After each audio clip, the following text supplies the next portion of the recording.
When a small-town diner owner stood up to two aggressive cops harassing a lone biker, she never expected what would come next. By morning, 200 Hells Angels thundered into town, not for revenge, but to honor her courage. What followed was a clash of prejudice, loyalty, and one woman's quiet stand that shook an entire community. Welcome to Snap Stories. Let's get started. Mary Jenkins had always been a quiet pillar in her small-town community. In her early 50s now, life had weathered her with loss and solitude, but never stripped her of her backbone. Once a compassionate and steady-handed nurse, she left the profession after the sudden death of her husband, turning to the only thing that gave her peace, a modest roadside diner they had dreamed of opening together. The diner, Redbird Cafe, stood just off the old highway, faded red paint, neon sign flickering at dusk, and the smell of fresh coffee always in the air. For Mary, it wasn't just a business. It was memory, purpose, and sanctuary all in one. Her regulars saw her as kind but no nonsense. She kept her head down, worked hard, and made the best cherry pie for miles. But beneath her composed surface, she carried a grief that rarely showed. Years before her husband passed, Mary had lost her only son, Danny, in a motorcycle accident. He was just 21. The pain of it never truly faded. In the eyes of many in town, bikers became a symbol of recklessness. But for Mary, they reminded her of Danny's free spirit. She never blamed the lifestyle, just the fate that stole him. Her town, though, was less forgiving. Conservative, tight-knit, and wary of outsiders, the community liked its comfort zones and questioned anything that didn't fit. Tattoos, leather jackets, loud engines, they were all seen as trouble by default. Mary never agreed, but she also never challenged it. Not until that night. Despite her losses, Mary still believed in doing what was right, in seeing people for who they were, not how they looked. She didn't pick fights, but she didn't ignore injustice either. Her diner was more than a place to eat. It was the last living thread to her past, and she guarded it fiercely.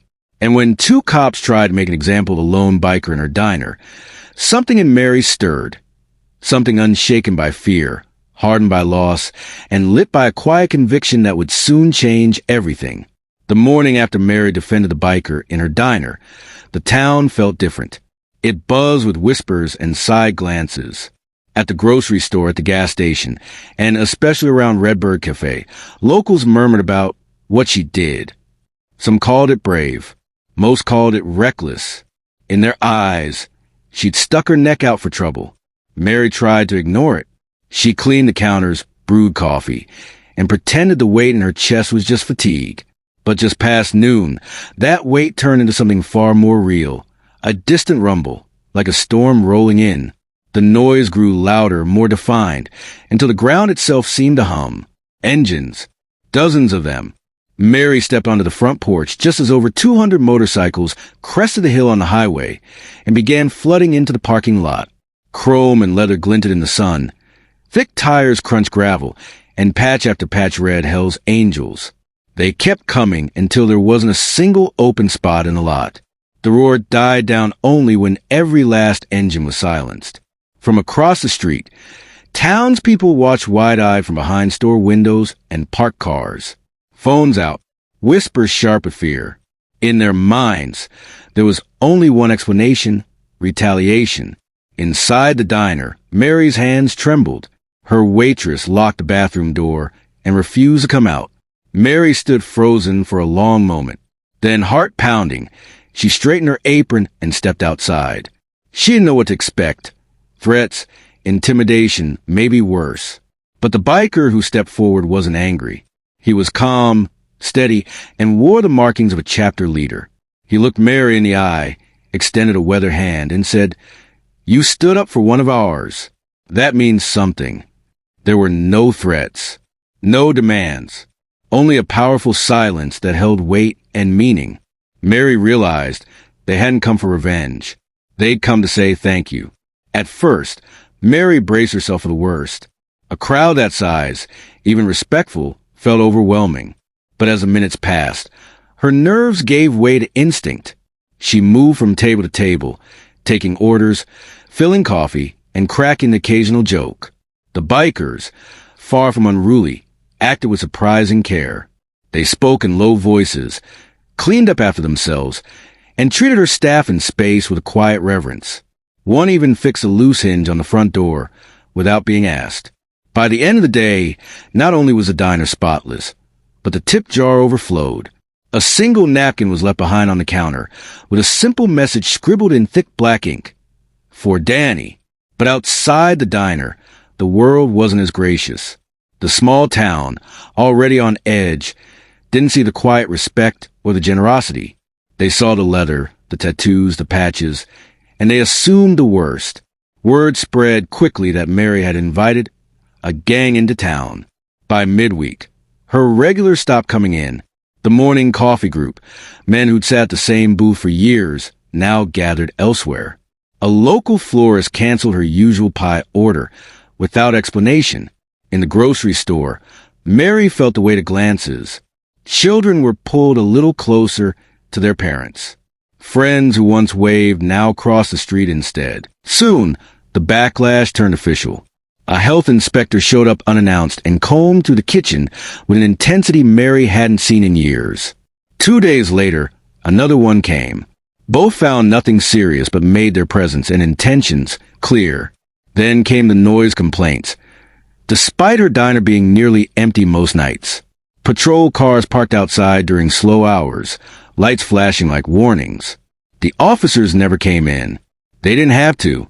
Their message was clear. And then the story went viral. Local papers picked it up first. Then it hit regional news. But the headlines told a different tale. Hell's Angels swarm small-town diner. Gang presence sparks outrage in quiet community.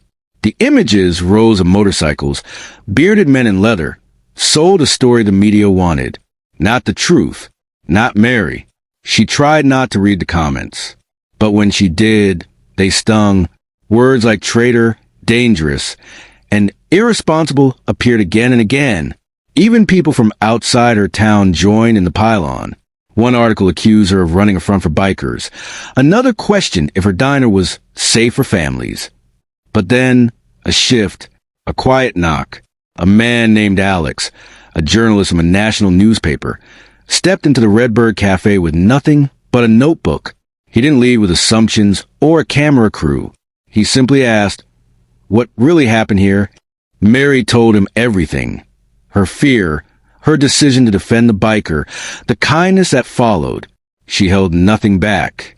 And for the first time since the whole ordeal began, someone listened without judgment. As Alex wrapped up his notes, an older biker, one who had remained silent during the original visit, approached Mary. He didn't speak at first. He just slid a folded photo across the counter. Mary opened it slowly. It was Danny, her son, grinning in a leather jacket, standing beside a line of bikes. A charity ride logo was visible on a nearby banner.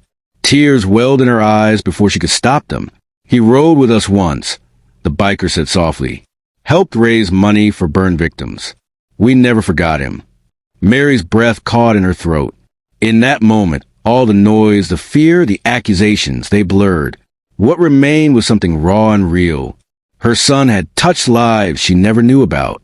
And in defending that one biker, maybe she'd honored him in a way that went deeper than she realized. In the weeks that followed the biker rally, something remarkable began to happen. Word of Mary's courage and the sea of support she received from the biker community continued to ripple outward.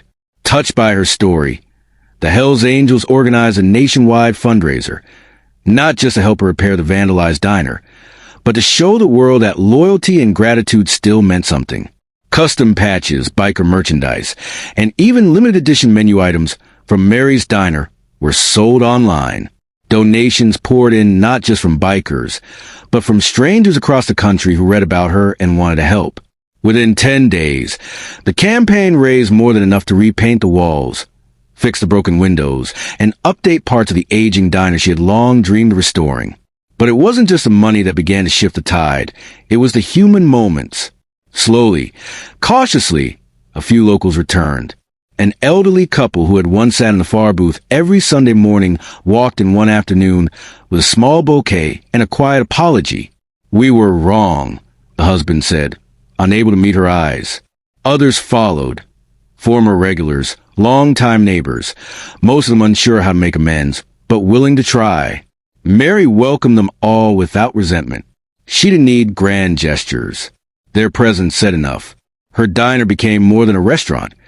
It became a symbol of quiet rebellion against small-mindedness. The place where someone chose dignity over fear, humanity over hate. Local papers, this time with more care, wrote follow-up stories correcting the narrative. Mary's face appeared on talk shows and podcasts. She didn't speak with anger or self-pity. Only a calm conviction that sometimes doing the right thing meant standing alone, even when no one else understood. The mounting public attention brought scrutiny to the local police department. Body cam footage and internal memos leaked, revealing target harassment and baseless inspections. Under growing pressure, the officers involved were placed under internal review. One quietly resigned. Another issued a public apology. For Mary, justice wasn't about vengeance. It was about accountability. And slowly, the scales began to balance. Months passed, and the diner slowly transformed into something far more than just a roadside eatery. It became a quiet but powerful symbol of what could happen when someone dared to stand up for a stranger, for a principle, for simple decency. The booths, once divided by suspicion and silence, now hosted unlikely friendships. Locals who once avoided the place now shared coffee and stories alongside leather-clad bikers who made it a point to stop by whenever they were in town.